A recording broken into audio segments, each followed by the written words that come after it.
Welcome. In front of me I have Hammer Watch Plus, and I'm gonna show you how to enable and how to disable the Do Not Disturb mode on this watch.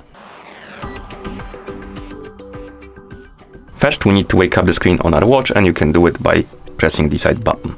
After you wake up the screen, you should see the current watch face, the home screen basically, and you can swipe up from the bottom of the screen to open the quick panel. On this panel you should see a bunch of icons, and one of them should look like the moon icon. This is the Do Not Disturb mode icon.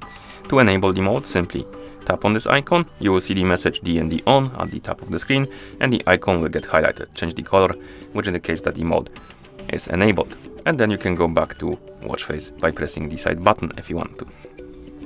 And if you want to disable the mode, open the quick panel again, tap on the icon. You will see the DND is off message, and the icon will go back to the gray color, which indicates that the mode is disabled. And then you can press the side button to go back to watch face. And that's how you enable and how you disable the Do Not Disturb mode on this watch. Thank you for watching. If you found this video helpful, please consider subscribing to our channel and leaving the like on the video.